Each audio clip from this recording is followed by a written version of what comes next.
Most people believe they are broken, too sensitive, too emotional, too anxious, too angry, too quiet, too disconnected, too different. From a very early age, the world begins to diagnose you. Your parents call you difficult. Your teachers call you problematic. Your friends call you too much. Your partners call you hard to love. And slowly, almost invisibly, you begin to agree. You start to introduce yourself to life as a flaw.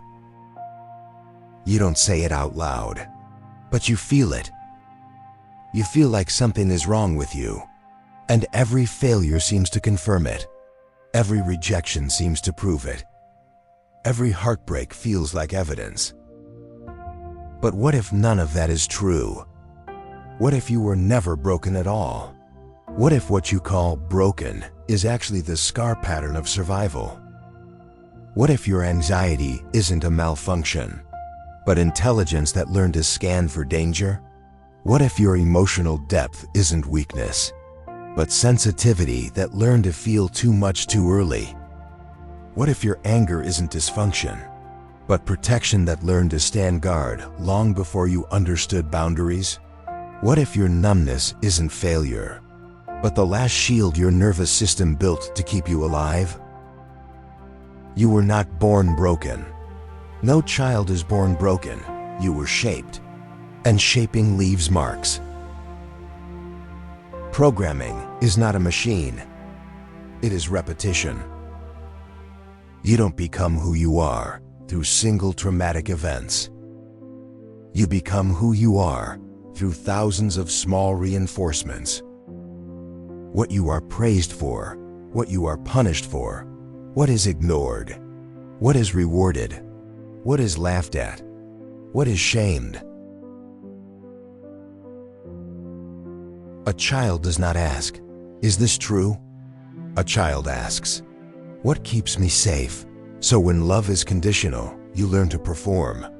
So when anger is forbidden, you learn to swallow it. So when sadness is mocked, you learn to smile through pain. So when boundaries lead to abandonment, you learn to surrender yourself. Programming is not evil.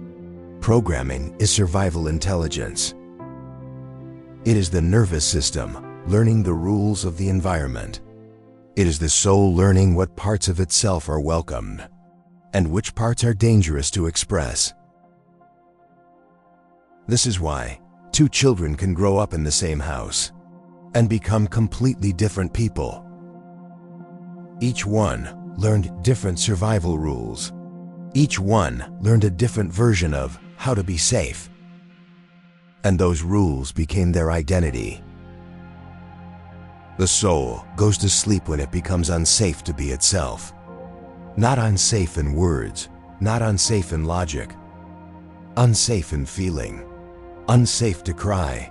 Unsafe to be angry. Unsafe to be soft. Unsafe to be strange. Unsafe to be honest. When emotion leads to punishment, the soul learns to swallow. When truth leads to rejection, the soul learns to lie.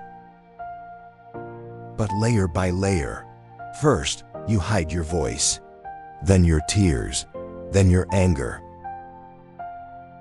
When sensitivity leads to abandonment, the soul learns to harden.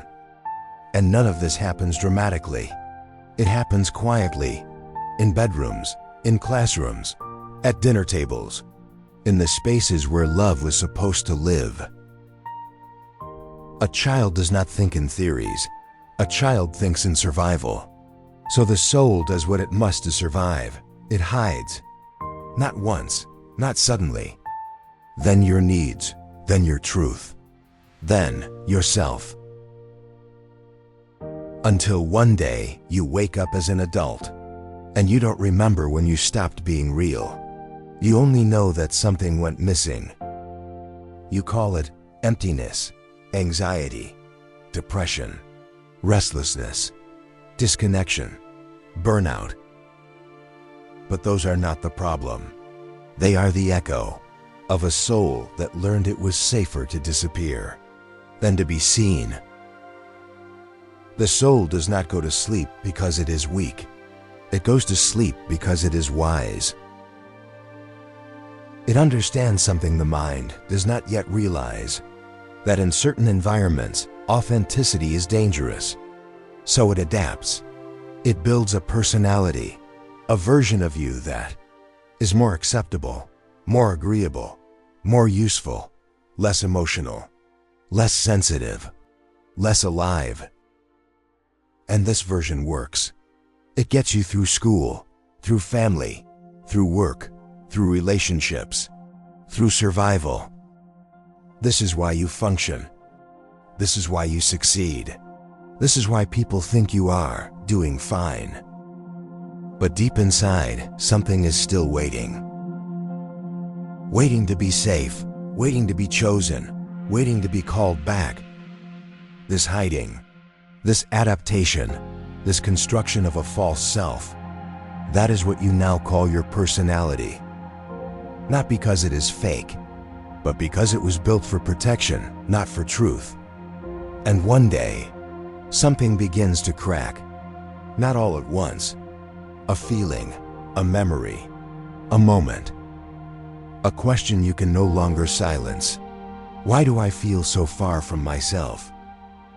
That question is not weakness. That question is the soul, slowly waking up. The you the world knows is often not the real you.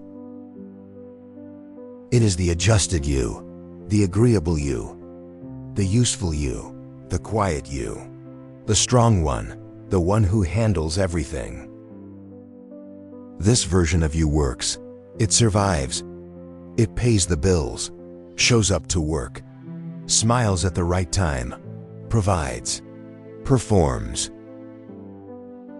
But this version did not come from truth. It came from adaptation. And the tragedy is not that this self exists. The tragedy is that you began to believe it was all you are. So you wonder why your life looks fine, but feels empty. Why you achieve things, but don't feel fulfilled. Why you move forward, but feel internally frozen. Because the part of you that feels alive was never invited into the life you built.